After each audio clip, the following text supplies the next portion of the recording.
La lluvia golpeaba con fuerza las ventanas del edificio corporativo mientras Martín empujaba el carrito de limpieza por el pasillo del piso 12. Eran las 7 de la tarde y la mayoría de las oficinas ya estaban vacías. Solo quedaban algunos ejecutivos terminando presentaciones de última hora. Él llevaba el mismo uniforme azul marino desde hacía 3 años, el mismo que ahora tenía una pequeña mancha de cloro en el bolsillo izquierdo que nunca había logrado quitar del todo. Tenía 42 años, aunque su rostro cansado podría haberle añadido 5 más. Su cabello comenzaba a encanecer en las sienes y sus manos mostraban las marcas del trabajo duro. Cada noche, de lunes a sábado, recorría los mismos pasillos, vaciaba las mismas papeleras, limpiaba los mismos escritorios donde otros tomaban decisiones que movían millones.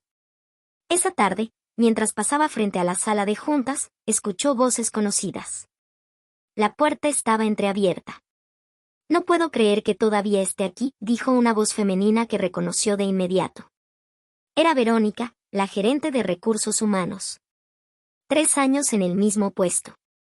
Sin ambición alguna. «Es lo que hay», respondió otro hombre, probablemente Sebastián, el director financiero. «Hay gente que simplemente nace para ciertos trabajos. No todo el mundo está hecho para más». Martín se detuvo un momento, pero no por las palabras. Estaba acostumbrado. Continuó empujando el carrito, haciendo el mismo ruido metálico de siempre, ese que había aprendido a hacer casi invisible. En el ascensor, coincidió con 2 empleados jóvenes. Uno de ellos hablaba por teléfono. «Te juro que mi viejo me está presionando para que ascienda rápido. Dice que no puedo terminar como esa gente, ya sabes, los que limpian hasta los 50 y nunca salen de ahí». Sin ofender, dijo mirando brevemente a Martín, aunque sin realmente verlo. El otro asintió. «Sí, es triste. Pero bueno, así es la vida. No todos estudiamos, no todos nos esforzamos». Las puertas se abrieron en el piso 11 y ambos salieron riendo de algo en el teléfono. Martín continuó bajando. Cuando llegó al sótano, al cuarto de limpieza donde guardaba sus cosas, sacó su teléfono. Tenía 7 llamadas perdidas. Todas del mismo número. Miró la pantalla durante unos segundos, luego guardó el aparato de nuevo en su bolsillo sin devolver ninguna. 3 días después era viernes, día de la reunión mensual de integración de la empresa. Un evento al que asistían todos los empleados, desde los directivos hasta el personal de servicios. Se realizaba en el auditorio del primer piso y, aunque la asistencia era técnicamente obligatoria, Martín solía quedarse en la parte de atrás, cerca de la salida. Este mes, el tema era cultura del esfuerzo y meritocracia. El CEO, un hombre de traje impecable llamado Ricardo Fuentes, hablaba desde el escenario sobre cómo cada persona en la empresa tenía las mismas oportunidades de crecer. «Aquí no importa de dónde vienes», decía con una sonrisa ensayada. «Importa tu dedicación, tu visión, tu capacidad de soñar en grande». Desde su silla en la última fila, Martín escuchaba en silencio. A su lado se sentó Carmen, una de las recepcionistas. «Bonito discurso», susurró ella con ironía. «Aunque dudo que él sepa lo que es limpiar un baño a las 11 de la noche». Martín no respondió, pero Carmen continuó. «Mi prima trabaja en limpieza en otro corporativo. Me contó que allá al menos les dan bonos de fin de año. Aquí ni eso. Pero bueno, supongo que gente como nosotros no debería esperar mucho, ¿verdad?». La reunión terminó con un aplauso cortés. Mientras todos se dispersaban hacia los elevadores o las escaleras, Martín caminó hacia su área de trabajo. Pero antes de llegar, el mismo CEO, Ricardo Fuentes, pasó junto a él acompañado de 3 vicepresidentes. «Necesitamos hablar de los recortes del próximo trimestre», decía Fuentes. «Empecemos por lo obvio. Servicios generales. Podemos externalizar la limpieza y ahorrar un 30%. «Es lo más lógico», respondió uno de los vicepresidentes. «Esa gente es fácilmente reemplazable. No requiere entrenamiento especial». Martín se hizo a un lado para dejarlos pasar. Ninguno de ellos lo miró.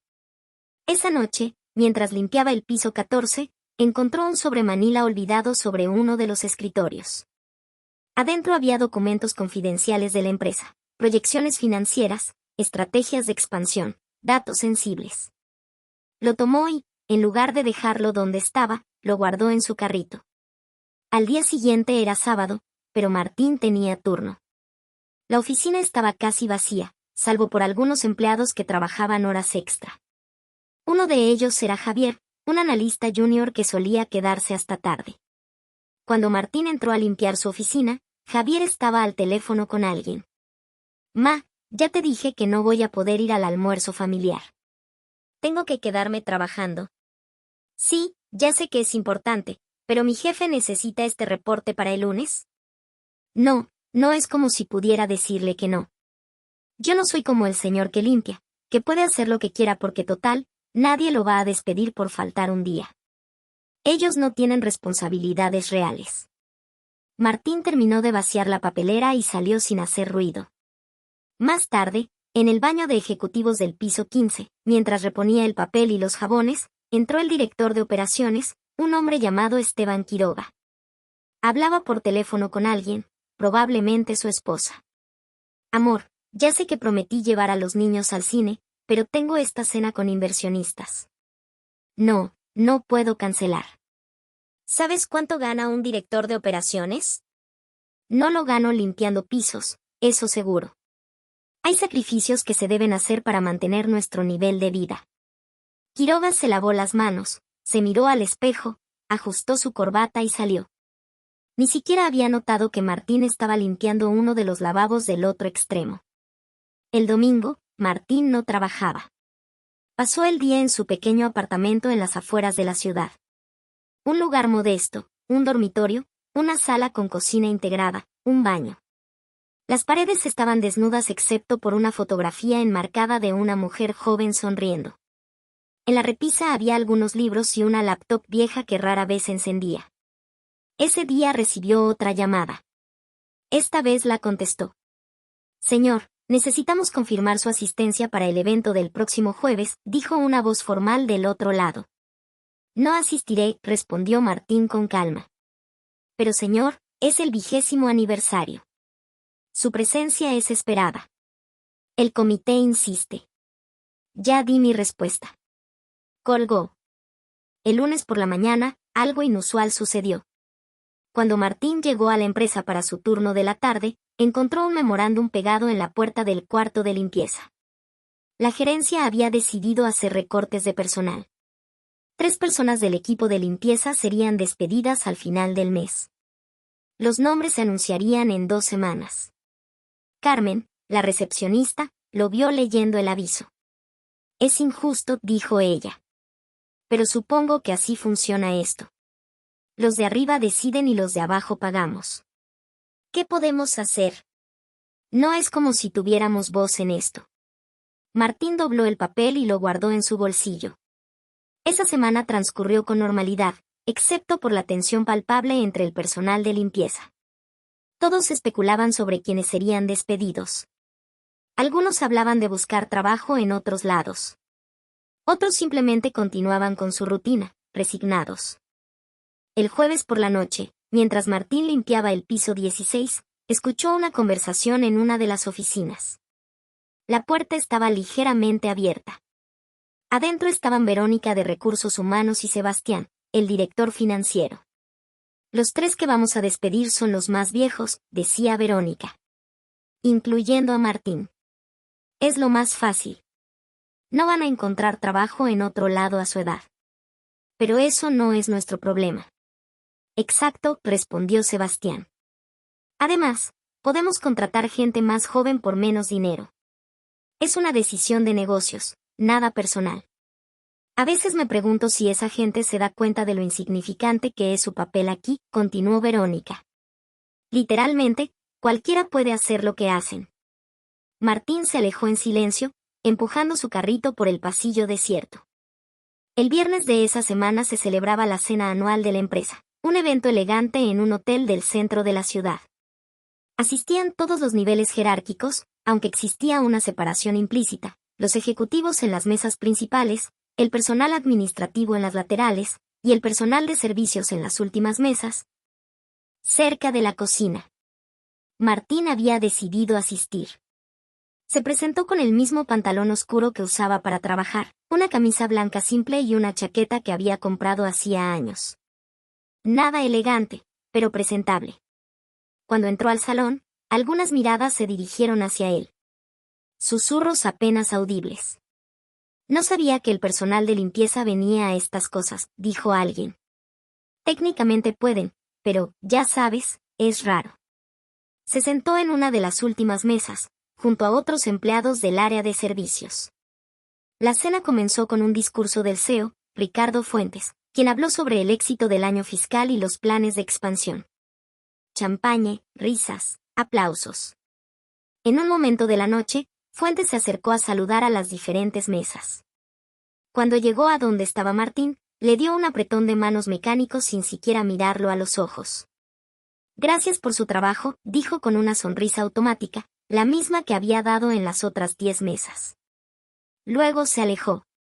Uno de los compañeros de mesa de Martín, un joven llamado Diego que trabajaba en mantenimiento, suspiró. Para ellos somos invisibles, hermano. No importa cuántos años llevemos aquí. Seguiremos siendo la gente que limpia su mugre. Durante la cena, Martín notó que su teléfono vibraba repetidamente. Lo sacó discretamente. 16 mensajes de texto. Todos del mismo remitente. Los ignoró. En la mesa principal, Verónica de Recursos Humanos conversaba animadamente con otros ejecutivos. Les cuento que estamos por hacer una limpieza de personal, dijo ella entre risas, usando el término con doble sentido. Ya es hora. Hay gente que lleva años aquí sin aportar valor real. Es momento de oxigenar. Totalmente de acuerdo, respondió el director de marketing. Esta empresa necesita gente con hambre de éxito, no gente que se conforme con lo mínimo. Desde su mesa, Martín podía escucharlos perfectamente. No reaccionó. Simplemente cortó su comida en silencio. Más tarde esa noche, durante el cóctel posterior, un grupo de gerentes medios conversaba cerca de la barra. Uno de ellos, un hombre llamado Mauricio, hablaba de su reciente ascenso. El secreto es hacerse visible, decía mientras agitaba su whisky. Si te quedas en tu zona de confort, te estancas.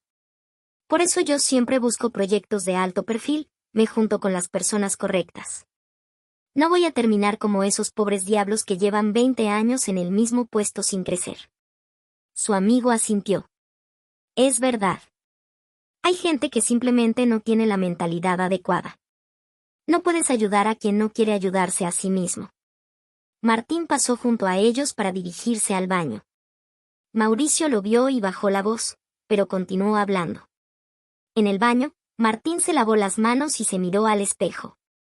Su rostro reflejaba cansancio, pero también algo más difícil de definir. Serenidad, tal vez. O simplemente resignación. Cuando salió, encontró a Carmen, la recepcionista, llorando en el pasillo. ¿Estás bien?, preguntó Martín. Ella se secó las lágrimas rápidamente. Sí, es solo que, escuché que yo también estoy en la lista de recortes. Tengo 2 hijos, Martín. No sé qué voy a hacer. Él no dijo nada. Solo le ofreció un pañuelo de papel que llevaba en su bolsillo. Supongo que para gente como nosotros no hay mucho futuro aquí, continuó Carmen. Deberíamos haberlo sabido desde el principio. La semana siguiente, el lunes por la mañana, Martín recibió una llamada mientras estaba en su apartamento. Era de un número que no tenía registrado. Señor Romero, preguntó una voz masculina formal. Sí. Habla el doctor Andrés Salcedo, del Hospital Central. Necesito confirmar si usted podrá asistir a la ceremonia del próximo sábado. Hemos intentado contactarlo varias veces. No asistiré, respondió Martín. Señor, con todo respeto, es un evento en su honor. El consejo directivo del hospital insiste. Su contribución al nuevo ala de pediatría ha sido. Ya dije que no. Colgó nuevamente. Esa tarde, cuando llegó a la empresa, encontró un sobre Manila en su casillero. Adentro había una carta formal. Era su notificación de despido. Efectiva al final del mes.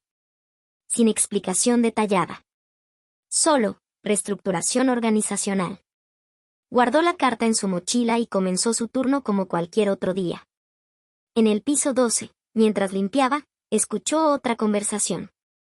Esta vez entre dos empleadas jóvenes del área de mercadeo. «Oye, ¿viste que van a despedir al señor que limpia este piso?», dijo una de ellas. «Sí, Martín creo que se llama. La verdad no me sorprende. Es mayor, probablemente no es tan eficiente como alguien más joven. Es triste, pero así es el mundo corporativo. Supervivencia del más apto». Martín continuó trapeando el piso. Sus movimientos eran metódicos, precisos. Como siempre. Esa noche, al finalizar su turno, el supervisor de limpieza, un hombre llamado Ernesto, se le acercó. «Martín, lamento mucho lo de tu despido. Has sido un buen empleado. Si necesitas una carta de recomendación, cuenta conmigo». «Gracias, Ernesto. ¿Ya tienes planes? ¿Buscarás trabajo en otro lado?» «Ya veremos». Ernesto dudó un momento, luego dijo, «Mira, sé que no es mi lugar decirlo, pero siempre me pareció extraño algo en ti. No sé cómo explicarlo. A veces, cuando limpias las oficinas de los ejecutivos, te he visto leer documentos, observar las pantallas. No como curiosidad, sino como si entendieras perfectamente de qué tratan». «¿Estudiaste algo antes de trabajar aquí?» Martín se encogió de hombros. «Un poco». «¿Qué estudiaste?» «Cosas sin importancia». Ernesto no insistió. El martes, durante su turno, Martín entró a la oficina del CEO, Ricardo Fuentes, para limpiarla. Como siempre, estaba vacía a esa hora. Sobre el escritorio había varios documentos. Uno de ellos llamó su atención. Era el plan de reestructuración completo. Incluía no solo los despidos del personal de limpieza, sino también recortes en otros departamentos. Números, proyecciones, justificaciones. Lo leyó en silencio durante 5 minutos. Luego lo dejó exactamente donde estaba y continuó limpiando. Al día siguiente, miércoles, sucedió algo inesperado. Durante la hora del almuerzo, llegó al edificio una comitiva de hombres trajeados. Nadie sabía quiénes eran. Se dirigieron directamente al piso 15, donde estaban las oficinas de la alta gerencia. Carmen, desde recepción, intentó averiguar qué sucedía. «Parece que son auditores externos», le dijo a uno de los guardias de seguridad. «O tal vez inversionistas. Se ven importantes». La reunión duró 3 horas. Cuando los hombres salieron, sus rostros eran serios. No hablaron con nadie. Esa noche, Martín limpiaba el piso 15 cuando escuchó a Verónica y Sebastián conversando en voz baja en una de las oficinas. «Esto no pinta bien», decía Sebastián con nerviosismo. «Si descubren las irregularidades en los contratos con proveedores, estamos fritos». «Tranquilo», respondió Verónica. «Nadie va a revisar eso. Está enterrado en papeles. Además, ¿quién va a cuestionar nuestras decisiones? Somos la gerencia». Martín pasó por el pasillo con su carrito. Ellos cerraron la puerta. El jueves por la noche, Martín recibió otra llamada. Esta vez era diferente. «Señor Romero, soy la licenciada Patricia Mendoza, del bufete Herrera y Asociados. Nos urge hablar con usted sobre la demanda que presentó el año pasado. Hay novedades importantes». «¿Qué tipo de novedades?» «Preferiría discutirlo en persona». «¿Puede venir a nuestras oficinas mañana?» «No. Señor, es sobre su caso contra». «Lo sé de qué se trata. No necesito reunión». Colgó. El viernes, último día de esa semana, la tensión en la empresa era palpable. Corrían rumores sobre la visita de los auditores. Algunos empleados especulaban sobre posibles irregularidades financieras. Otros pensaban que era solo una revisión rutinaria. En la tarde, Martín estaba limpiando el piso 11 cuando vio a Ricardo Fuentes, el CEO, salir apresurado de su oficina con 2 abogados. Su rostro mostraba preocupación. «Necesitamos contener esto antes de que llegue al consejo directivo», decía Fuentes mientras caminaban hacia el elevador. «Si se filtran esos documentos, mi cabeza rueda». Los abogados asentían, tomando notas. Martín continuó limpiando en silencio. El lunes de la siguiente semana, la atmósfera en la empresa había cambiado drásticamente. Por la mañana, antes de que Martín llegara para su turno vespertino, se había convocado una reunión de emergencia con todo el personal gerencial. Nadie del personal de servicios fue invitado, pero los rumores corrieron rápidamente. Dicen que hay una investigación interna, le contó Carmen a Martín cuando él llegó. Algo sobre malversación de fondos o contratos fraudulentos. La gente está asustada. Martín asintió sin decir nada y se dirigió a su área.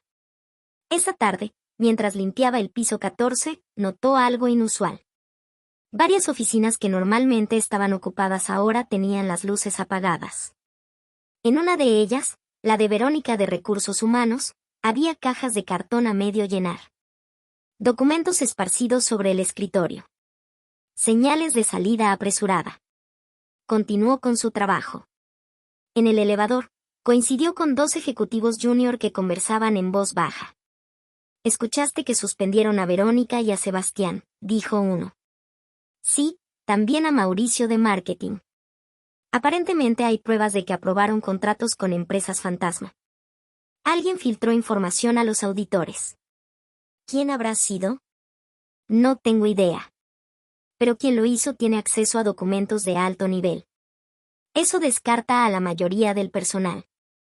Las puertas se abrieron y ambos salieron. Martín continuó bajando. El martes por la mañana, antes de su turno, Martín recibió una visita inesperada en su apartamento. Era Ernesto, su supervisor. «Martín, necesito hablar contigo», dijo Ernesto con urgencia. «La empresa está en caos. Están investigando a varios ejecutivos. Y hay algo raro. Algunos documentos clave que estaban en las oficinas desaparecieron y luego aparecieron en manos de los auditores. Documentos que solo alguien con acceso nocturno podría haber tomado». Martín lo invitó a pasar. Le ofreció café. «¿Por qué me cuentas esto?», preguntó Martín. «Porque sé que eres más inteligente de lo que aparentas. Siempre lo supe. Tu forma de observar, de moverte por el edificio. No eres un simple empleado de limpieza, ¿verdad?». Martín bebió su café en silencio. «No tienes que decirme nada», continuó Ernesto. «Solo vine a advertirte. Si alguien en la gerencia descubre que fuiste tú quien filtró información, podrían ir tras ti». «No hay nada de qué preocuparse», respondió Martín con calma. Ernesto lo miró fijamente durante unos segundos, luego asintió y se fue. Esa noche, cuando Martín llegó a la empresa, el ambiente era de funeral. En el lobby principal había un aviso: reunión obligatoria de todo el personal. Jueves 10 de la mañana, auditorio principal. Carmen estaba en su puesto, pálida. «Martín, esto se está poniendo feo. Dicen que van a anunciar despidos masivos. No solo los que ya estaban planeados, sino más. Mucho más». Martín subió a comenzar su turno. En el piso 15, la oficina del CEO estaba iluminada aunque era tarde. Adentro, Ricardo Fuentes hablaba por teléfono con alguien. Su voz era tensa, casi desesperada. «No puedo creer que esto esté pasando. Alguien me tendió una trampa. Los documentos que presentaron los auditores, yo nunca autoricé esas transacciones personalmente. Alguien falsificó mi firma o, no sé, pero hay algo más grande aquí». Martín pasó por el pasillo empujando su carrito. Fuentes salió de su oficina y casi choca con él. «Tenga cuidado», gritó Fuentes, claramente alterado. Luego, al ver que era Martín, su expresión cambió a desdén. «¿Usted, qué hace aquí a esta hora?». «Mi trabajo, señor. Limpieza nocturna». «Sí, claro. Su trabajo». Fuentes lo miró de arriba a abajo con desprecio. «Debe ser agradable tener un trabajo tan simple. Sin preocupaciones reales. Sin responsabilidades que puedan destruir su vida». Martín no respondió. Fuentes continuó: «¿Sabe qué? Ustedes tienen suerte. No tienen que lidiar con auditorías, con consejos directivos, con decisiones que afectan a cientos de personas. Solo empujan un carrito y limpian. ¡Qué vida tan fácil! Se alejó murmurando maldiciones. El miércoles por la tarde, un día antes de la reunión obligatoria, sucedió algo que cambió todo. Martín estaba en el cuarto de limpieza cuando Ernesto entró apresurado. Martín, necesitas ver esto. Le mostró su teléfono. En la pantalla había un artículo de noticias. Escándalo corporativo destapa red de corrupción en importante empresa tecnológica. Investigación revela fraude millonario. Martín leyó en silencio. El artículo detallaba irregularidades en la empresa donde trabajaba. Contratos inflados, empresas fantasma, malversación de fondos destinados a proyectos de innovación. Varios nombres aparecían: Verónica Campos, Sebastián Ortiz, Mauricio Gutiérrez, entre otros. Esto es grave, dijo Ernesto. La prensa ya lo tiene. Mañana será un circo mediático. Esa noche, cuando Martín llegó para su turno, el edificio estaba prácticamente vacío. Solo quedaban algunos abogados y el equipo de auditoría trabajando hasta tarde. En el piso 12, encontró algo inesperado. En una de las oficinas había un sobre con su nombre escrito. Lo abrió. Adentro había una carta manuscrita. Sé quién eres. Y sé lo que hiciste. Te subestimamos. Error nuestro.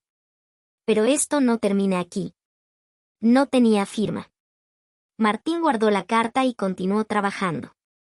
El jueves por la mañana, a las 10 en punto, todo el personal de la empresa estaba reunido en el auditorio.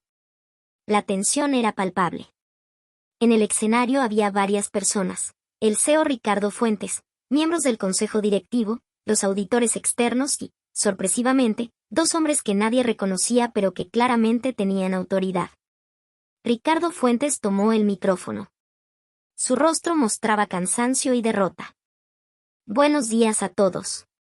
Como muchos ya saben, la empresa ha estado bajo investigación por irregularidades financieras.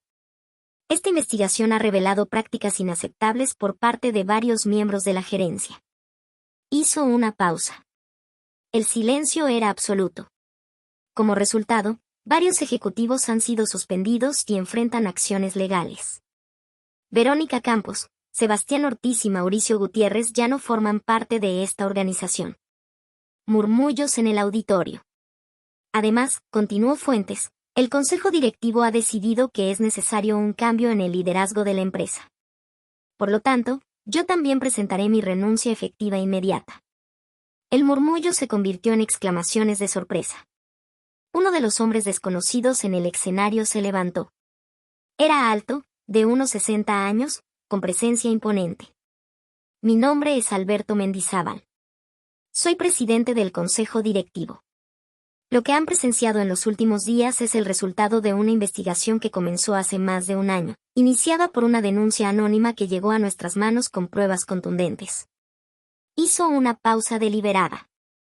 Esa denuncia fue tan detallada, tan precisa, que solo podría haber sido elaborada por alguien con acceso íntimo a las operaciones diarias de la empresa. Alguien que veía lo que otros no veían.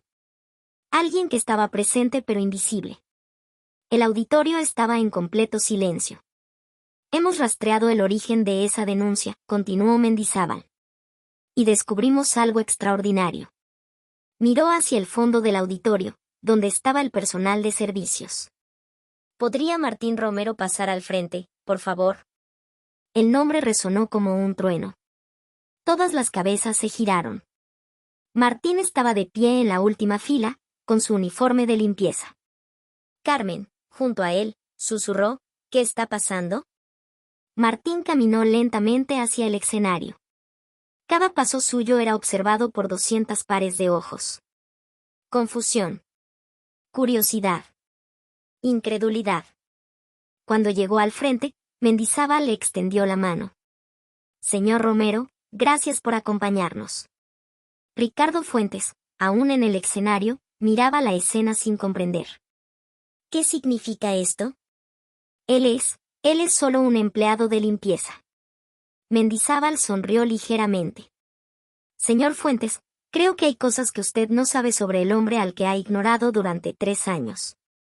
Se dirigió a la audiencia. Permítanme presentarles correctamente a Martín Romero. Graduado con honores en Administración de Empresas por la Universidad Nacional. Maestría en Finanzas Corporativas en el extranjero. Exdirector financiero de 3 empresas multinacionales.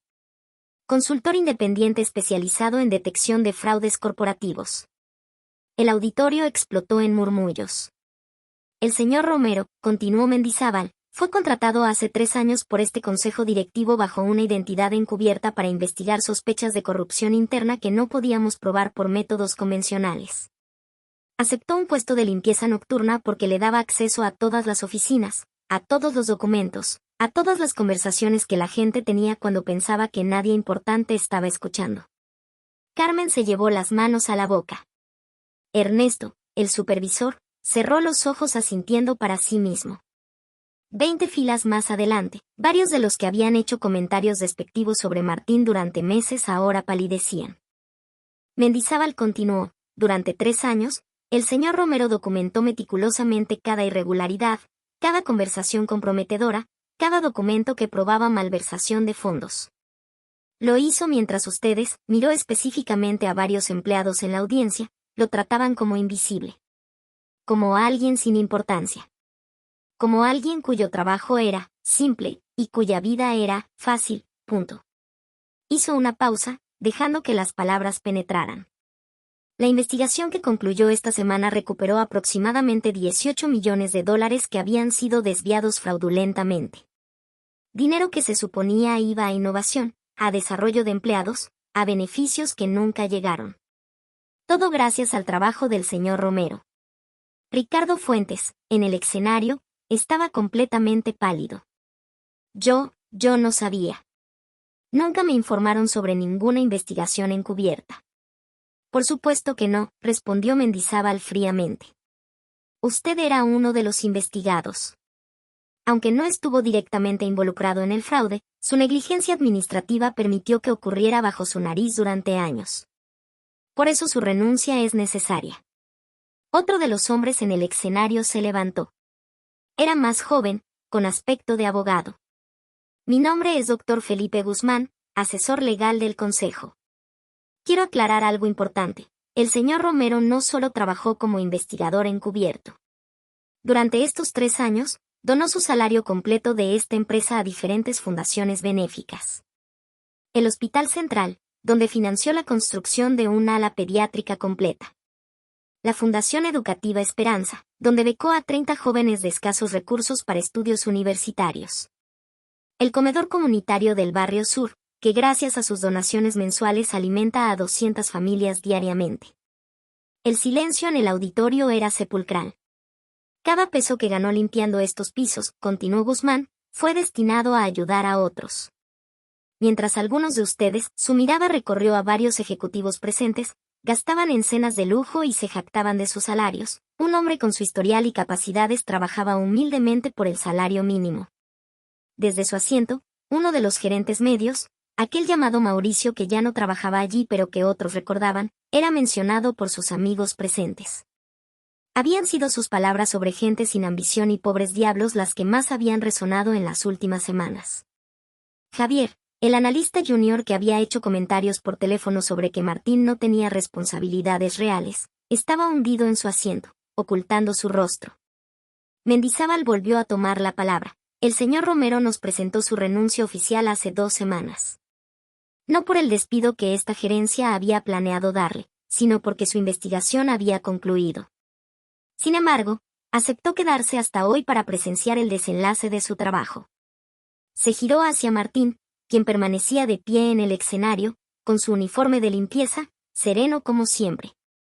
Señor Romero, en nombre del Consejo Directivo, queremos agradecerle por su servicio extraordinario y por su integridad inquebrantable. También queremos disculparnos por el trato que recibió durante estos 3 años. Aunque usted aceptó ese rol sabiendo lo que implicaba, nadie merece el desprecio con el que algunos lo trataron. Por primera vez en 3 años, Martín tomó el micrófono. Su voz era clara, calmada. No necesito disculpas del Consejo. Ustedes cumplieron su parte del acuerdo. En cuanto al trato recibido durante estos años. Hizo una pausa, mirando a la audiencia, fue revelador. Me enseñó mucho sobre la naturaleza humana. Sobre cómo juzgamos a las personas por su título o su salario en lugar de por su carácter. Sobre cómo muchos creen que su valor como seres humanos está determinado por su posición en una jerarquía corporativa. Varios en la audiencia bajaron la mirada. Escuché conversaciones, continuó Martín, donde personas se burlaban de empleados de menor nivel, como si fueran menos humanos. Como si su trabajo tuviera menos dignidad. Como si sus vidas fueran más simples o menos importantes. Presencié cómo algunos trataban con desdén a quienes consideraban por debajo de ellos, sin saber nada sobre sus historias, sus luchas, sus sacrificios. Su mirada recorrió el auditorio. Hubo empleados aquí, gente de recursos humanos, directores, gerentes, que aprobaron mi despido sin pensarlo 2 veces. Que hablaban de personal prescindible, como si fueran objetos y no personas. Que tomaban decisiones sobre las vidas de otros con la frialdad de quien borra números en una hoja de cálculo. Carmen, en su asiento, lloraba silenciosamente. Recordaba cada conversación donde había hablado con Martín sobre gente como nosotros sin futuro. No los culpo, dijo Martín con tranquilidad. Este sistema nos enseña a valorar a las personas por lo que hacen, no por quienes son. Nos enseña que hay trabajos dignos y trabajos indignos. Que hay vidas que importan más que otras. Es un problema cultural profundo. Hizo una última pausa. Durante 3 años limpié estos pisos. Vacié papeleras. Trapeé baños. Y lo hice con la misma dignidad con la que antes dirigía juntas directivas. Porque ningún trabajo honesto es indigno. Ninguna persona que se gana la vida honradamente merece desprecio. Eso es lo que quería entender viniendo aquí. Y lo comprobé. Dejó el micrófono y comenzó a bajar del escenario. Mendizábal lo detuvo. Señor Romero, antes de que se vaya, hay algo más. Señaló hacia el fondo del auditorio, donde las puertas se abrieron. Entraron varias personas, trabajadores del Hospital Central con una pancarta de agradecimiento, jóvenes universitarios becados por la Fundación, familias del comedor comunitario. Estas personas, dijo Mendizábal, vinieron a agradecerle personalmente por cambiar sus vidas. Pensamos que era importante que sus compañeros de trabajo supieran el impacto real del hombre al que muchos ignoraron. Una joven se acercó al escenario. Tenía unos 20 años, llevaba uniforme de estudiante de medicina. Señor Romero, yo soy María. Hace 3 años usted becó mis estudios cuando mi familia no tenía cómo pagarlos. Gracias a usted me graduó el próximo año como doctora. Nunca pude agradecerle en persona porque usted nunca aceptó reunirse con nosotros. Pero quiero que sepa que cambió mi vida y la de mi familia. Aplausos genuinos comenzaron a llenar el auditorio. No los aplausos corteses de las reuniones corporativas, sino algo diferente. Algo real. Un hombre mayor, del comedor comunitario, también tomó la palabra. Don Martín, usted alimentó a mi familia durante 2 años cuando yo estuve sin trabajo. Mis hijos comieron gracias a usted. No tengo palabras. Más aplausos. Martín, por primera vez en 3 años, mostró emoción visible. Sus ojos se humedecieron ligeramente, aunque mantuvo la compostura. Después de la reunión, mientras la gente se dispersaba en silencio reflexivo, varios empleados se acercaron a Martín. Algunos para disculparse. Otros simplemente para estrechar su mano. Javier, el analista junior, se acercó con lágrimas. Señor Romero, yo dije cosas horribles. Hablé por teléfono sobre usted como si, lo siento mucho. Martín puso una mano en su hombro. Está bien. Aprende de esto. Trata a cada persona que conozcas con respeto, sin importar su título. Carmen se acercó temblorosa. Martín, yo también, yo te traté como si fuéramos iguales en desgracia. Como si ambos fuéramos fracasados. Y todo este tiempo tú. Carmen, la interrumpió Martín suavemente, tú nunca me trataste mal. Fuiste amable. Eso es lo que importa. Ernesto, el supervisor, simplemente abrazó a Martín. Siempre supe que había algo más en ti. Gracias por confiar en mí lo suficiente como para que yo notara. Mientras Martín se preparaba para irse, Mendizábal se le acercó una última vez. Señor Romero, el Consejo Directivo le ha preparado un reconocimiento económico significativo por sus servicios. Además de su pago acordado, queremos compensarlo por... Don Elo, interrumpió Martín. ¿Perdón? Cualquier compensación adicional. Dónela a las mismas fundaciones. Yo no necesito nada más. Mendizábal sonrió. Lo sabía. Por eso lo elegimos a usted. 3 semanas después, Martín estaba en su apartamento empacando algunas cosas. Su siguiente trabajo lo llevaría a otra ciudad, otra empresa, otra investigación encubierta. Esta vez como conserje en una corporación farmacéutica con sospechas de prácticas antiéticas. Su teléfono sonó. Era un mensaje de María, la estudiante de medicina becada. Señor Romero, empecé mi primer turno en el hospital. Traté al paciente más difícil de hoy con el mismo respeto que habría tratado a cualquier otro. Recordé lo que usted demostró con su ejemplo. Gracias por enseñarme que la dignidad no viene de los títulos. Martín sonrió y guardó el teléfono. Tomó la fotografía enmarcada que estaba en su repisa. Era su esposa, fallecida 5 años atrás. Ella había sido trabajadora social. Había dedicado su vida a ayudar a los más vulnerables. Cuando murió, Martín había tomado una decisión: usar sus habilidades profesionales para hacer lo mismo, pero de una manera diferente. Espero que estés orgullosa, susurró a la fotografía. Seguimos haciendo el trabajo. La guardó cuidadosamente en una caja. Esa noche, mientras caminaba por las calles de la ciudad por última vez antes de mudarse, pasó frente al edificio de la empresa donde había trabajado 3 años. Las luces estaban encendidas. La vida corporativa continuaba. Nuevos empleados llegarían. Nuevas jerarquías se formarían. Nuevas historias se desarrollarían. Pero algo había cambiado. Según había escuchado, la nueva gerencia había implementado programas de respeto laboral. Sesiones de sensibilización sobre dignidad en el trabajo. Políticas más justas para todo el personal. No resolvería todo. Los sistemas no cambian de la noche a la mañana. Pero era un comienzo. Martín continuó caminando, perdiéndose entre la multitud nocturna. Un hombre más entre millones. Sin uniforme que lo identificara. Sin título que lo definiera. Solo un ser humano que había elegido recordarle al mundo algo que muchos olvidan, que el valor de una persona nunca se mide por lo que hace, sino por cómo trata a los demás cuando nadie importante está mirando. Y a veces, las personas más importantes son precisamente aquellas a las que nunca miramos.